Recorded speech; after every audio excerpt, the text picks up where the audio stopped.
우리나라 금리가 미국 금리보다 낮아지는 현상이 얼마 전에 생겨서 그렇게 되면 코리아는 망했다 해서 이게 돈이 나간다. 예, 그런 현상이 생길 거라 그러는데 그 예상을 깨고 그런 현상이 안 생긴 이유가 네. 바로 그거예요. 네. 원화가요. 네. 놀랍게도 원화가 되게 강세가 된 거예요. 네. 환율이 막 내려간 거예요. 네. 그러니까 금리는 한국 금리가 낮아도 네. 한국 원화가 강세가 돼주니까 네. 이게 지금 버티고 있는 거거든요. 네. 그게 사실은 수수께끼예요.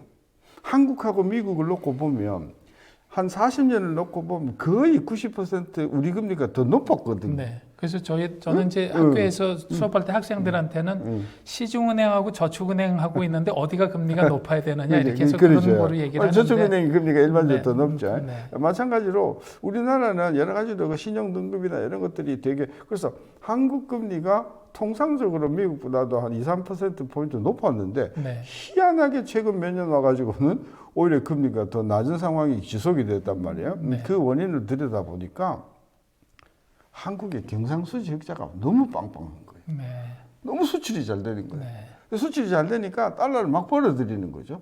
그러니까 한국은 사실상 달러가 너무 많아서 고민이 상황이 됐지 않습니까? 그럼 달러를 그렇게 많이 벌어들인 이유가 뭘까?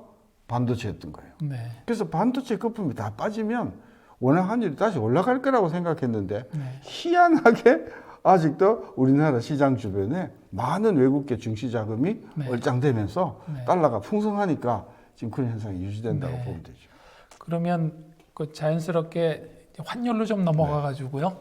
워낙 뭐 환율의 대가시기 때문에 지금 그 환율 자체도 달러가 뭐 헬리콥터 밴으로 시작해가지고 지금 헬리콥터 트럼프 그랬는데 헬리콥터 트럼프 갖고 성이 안 차고 뭐 전략 폭격기다 뭐 이런 표현도 쓰고 그랬는데 달러를 저렇게 무제한으로 풀어대고 있는 상황에서의 환율은 어떻게 될 거라고 지금 보시나요?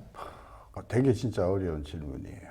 저도 30년 동안 환율만 봐왔고 박사 논문도 환율로 썼는데 우리가 이것을 이해하셔야 될 것 같아요. 이자율은요. 80%가 시장 요인이에요. 네.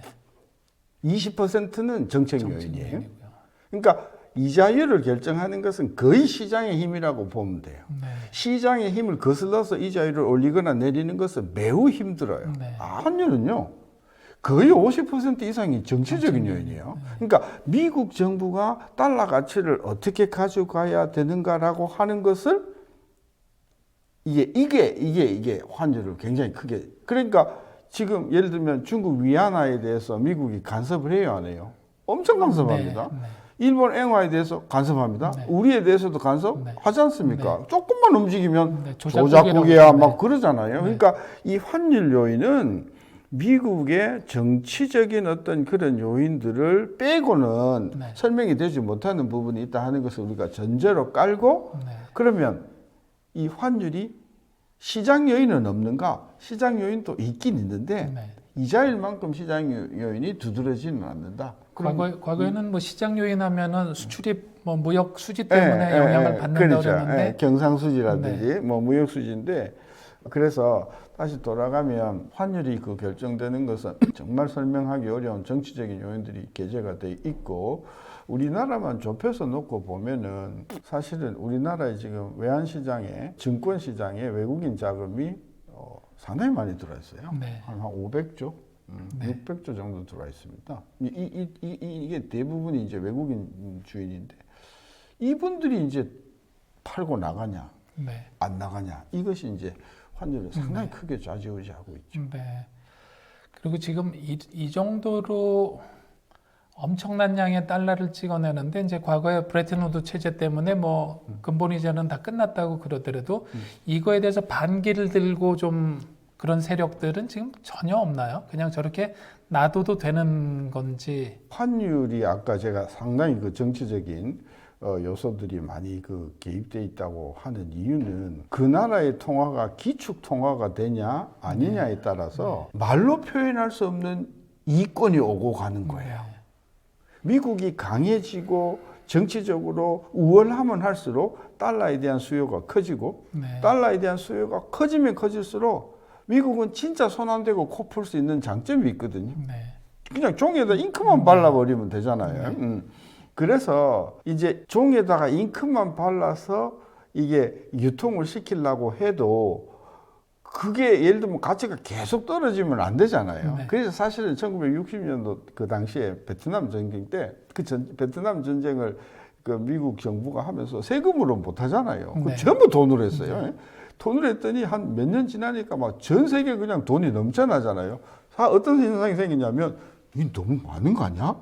그래서 그때는 금을 바꿔줬어요. 네. 다들 금으로 바꿔버리니까 아까 이야기하신 대로 그 브레튼 우드 체제가 터지면서 이제 금 안 바꿔줘 이렇게 됐지 않습니까? 그러니까 미국의 고민이 딜레마가 뭐냐면 야 이게 우리가 발권력이 있어서 쓰는 건 좋은데 이걸 너무 많이 하면 다들 그냥 던지니 문제고요. 네. 그래서 이 밸런스를 잘 맞춰야 되는데 이렇게 보면 돼요. 공화당 정부가 들어서면요, 굉장히 그 발권력의 그 권위를 숭상을 해요. 네. 공화당 정부가 들어서면 달러 가치를 올리는 것을 매우 선호를 해요. 네. 왜 그러냐?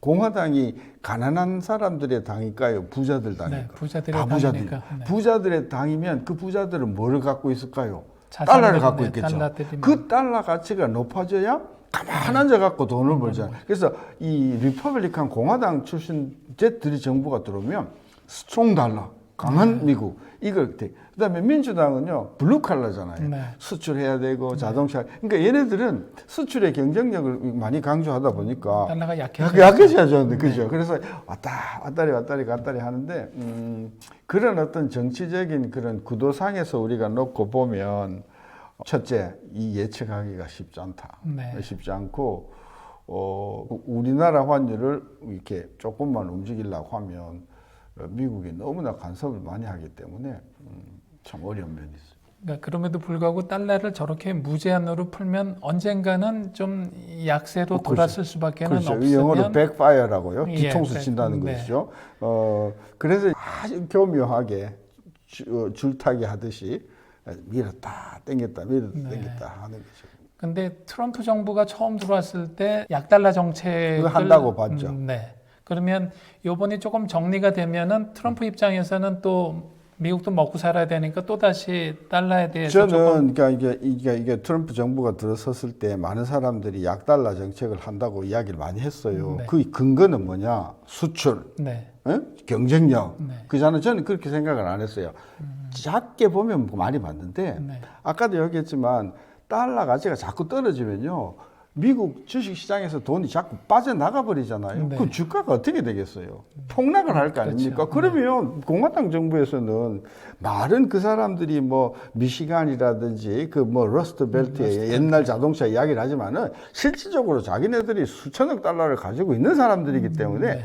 궁극적인 속셈은 이 사람들이 스트롱 달러로 저는 갈 것이다. 그래야 미국의 증시가 계속해서 외국에서 자본이 들어오면서 올라갈 것이다. 그래서 단기적으로는 그 트럼프가 마치 약달러를 통해서 수출이 잘 되는 것을 바라는 것 같지만 속셈은 스트롱 달러다. 그래서 그런 그 정책을 견지해 왔다고 보기 때문에 트럼프가 있는 한 달러 가치가 그렇게 떨어지지는 않을 것입니다.